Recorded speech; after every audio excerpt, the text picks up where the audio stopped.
South African Airways Takatso deal continues to be challenged, this time by the United Democrat Movement. The party says it intends to challenge Public Enterprises Minister Pravin Gordhan's announcement regarding the 51% sale of South African Airways to Takatso Consortium, citing that Takatso was recently accused of wrongdoing. UDM leader Bantu Holomisa joins me now to talk about this. General, good evening, and thank you very much for your time here on In Focus. Now, the conversation or the debate so far has been around whether or not the PIC has a stake in this particular deal, and the PIC saying, no, they don't have a stake. You are raising a completely different matter, I suppose, the Harith matter, and them being mentioned in the PIC commission. Why are you deciding to take this to court?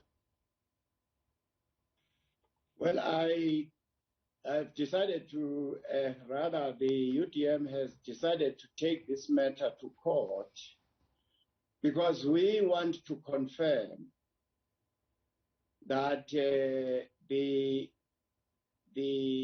government is ready with the proposed shareholding agreement, valuation report and partnerships agreements, management agreements, which would show where or rather who will control the management of the funds and where will this 3.5 billion, which has been tossed around, that it is going to buy this stake, what will happen after 3 months, because 3.5 billion is too little. Well, remember that the United Democratic Movement was instrumental in the establishment of the party commission.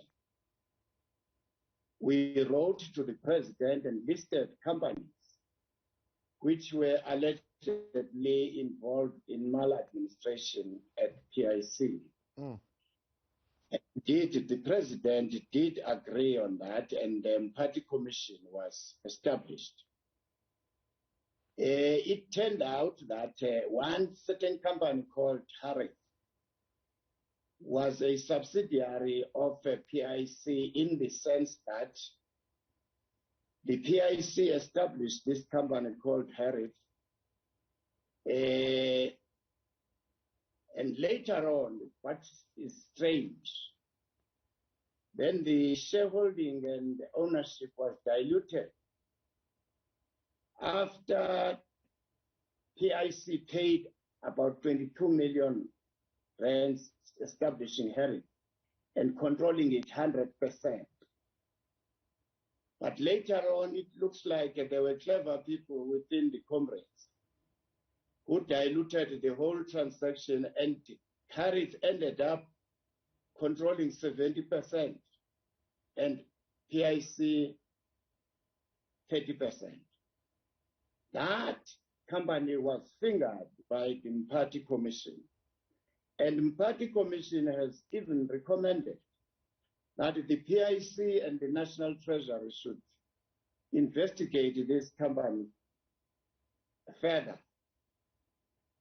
Even before those findings have been implemented by the PIC and National Treasury, we hear now that Pravin Gordhan is allocating or is giving this company and their friends a business.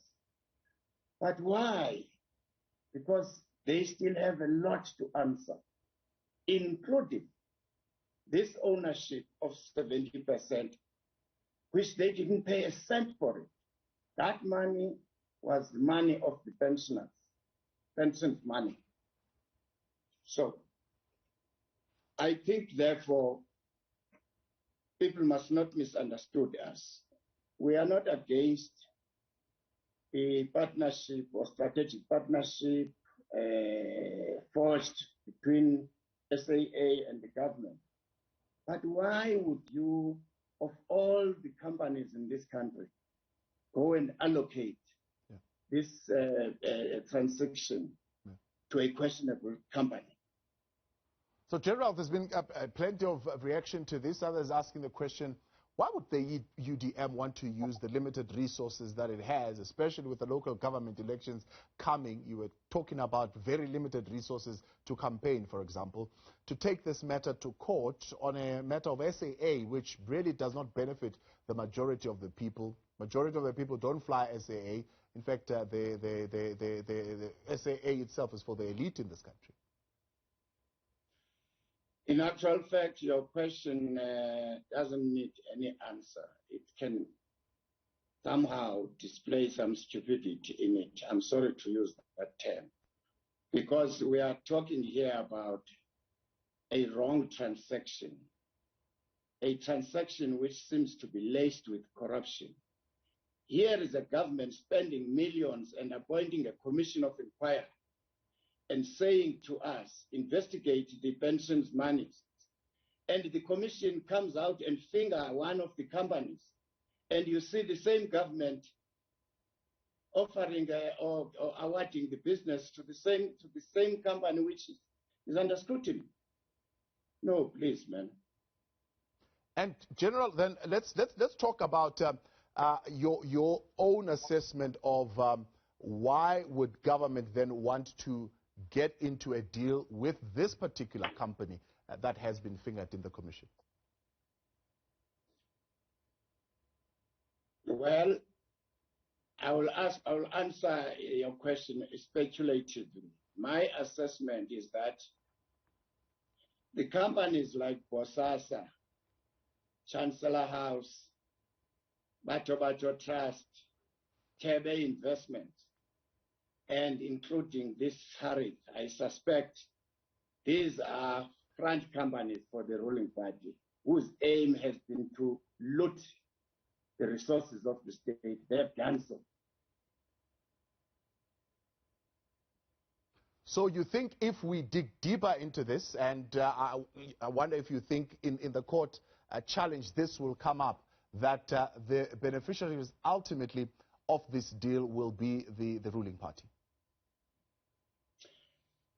My papers at this stage are not focusing on that.